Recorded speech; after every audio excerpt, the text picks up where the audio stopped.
Boxing King Media in association with Boxer. Delighted to be joined by I was going to say Francis Warren, I don't know why. Frank Smith. Frank, you've been away, you've been out making deals in Malaysia, Tokyo. You got over the jet lag? Oh mate, I feel alright. I've been all over the place. I've been in a load of different countries.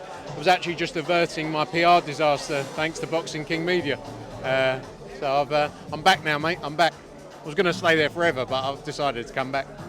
We'll start off with that PR disaster. Obviously, I spoke to you in Orlando. You made a comment that I felt like I understood what you meant, but it looks like it's probably been misunderstood and put in a way where you've got something against builders. Have you got something against builders? No, I love builders. Look, it was 1:30 in the morning. I watched it back and thought you didn't actually explain yourself too well. You didn't deliver anything too well. I have nothing against builders. If I would have said accountants or stockbrokers or estate agents, no one would have cared. And actually, it's not. From what I see, it's not actually builders getting upset about it. It's everyone else. But I apologise if I offended anyone I offended. But there was no harm or malice in it. And I love builders. Did you get anyone sliding into your DMs threatening you, any builders? Yeah, I did actually. No builders, just people on behalf of builders saying they weren't happy for builders. So the good news is builders have a lot of support out there. So and I support the builders as well. And I saw a lot of people make a joke out of it, including Carl Froch. So I'm back, and hopefully it took me 6 or 7 years to say something that got me in any trouble. And hopefully that I've got another 6 or 7 years of not getting any more trouble, mate. It's a lesson learned in it, but out of curiosity, what kind of trouble are we talking about? I'm guessing you had a conversation with Eddie. How did that go? Oh no, Eddie was just like, oh, you've had a mare, haven't you? I mean, Eddie's quite enjoyed it because it's taken a bit of the heat off of him. He's just been like, keep going at Frank, keep at him. But I knew it was when I was going through my Twitter and it kept on coming up with that 20+ notifications thing every time you went like that. So I decided to stop going on Twitter for a day or two, and like I say, I went to Tokyo and Malaysia, and I was going to change my name, but no builders found me out there, fortunately. Good stuff. And just lastly on that, obviously it was an online journalist that obviously put that out there. Have you guys had words with each other or anything about it? No, not at all. But I did see he didn't credit Boxing King Media, so it did over 1 million views, and you didn't even get a credit. But we move on. Such is life. I'm gonna. If I say anything questionable moving forward, I'm just going to tell you to delete it. To be fair to you, Frank, you've never asked me to delete anything, and you never asked me what questions I'm asking you. But yeah, I never thought of that. I never got any credit for that post. So moving on, we're here in Sheffield. Lee Wood, Josh Warrington.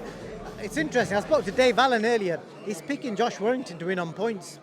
Look, it's an unbelievable fight. It's one thing is going to be a tremendous fight on Saturday night. It's going to be a tremendous tear-up. It's going to be an amazing atmosphere, and you've got two brilliant British fighters going in there and putting it all on the line.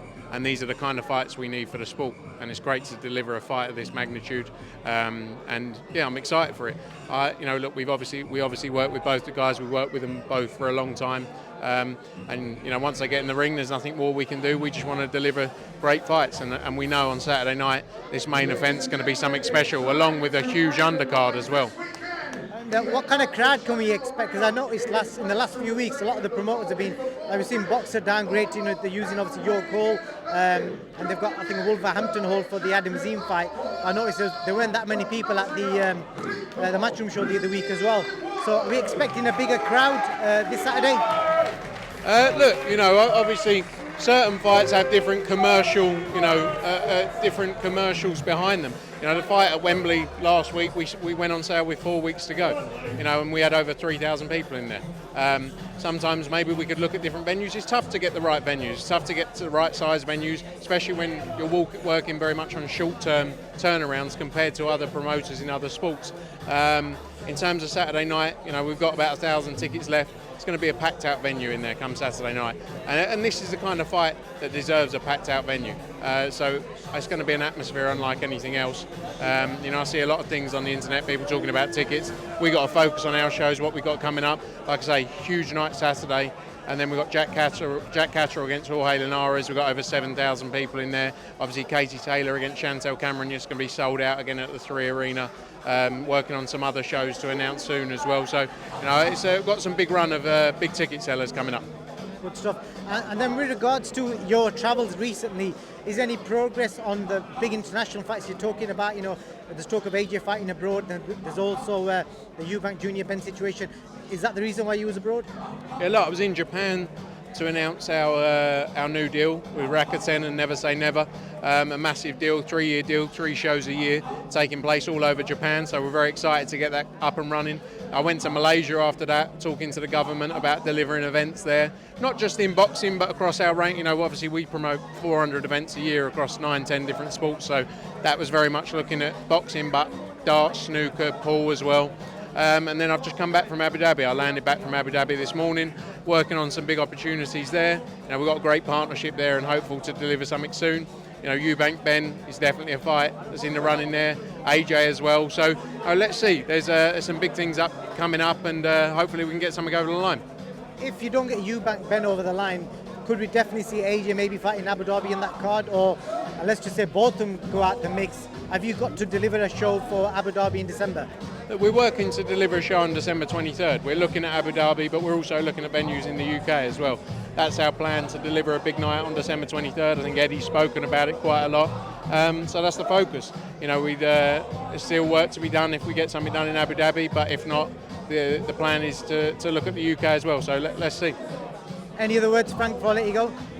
I love builders, and let's move forward from it. And hopefully in next 6-7 years, I'll either be retired and won't be able to get myself in any more trouble online. A last question of that, I just thought, do you think that situation was worse than the Ben Shalom one, which went viral on Twitter?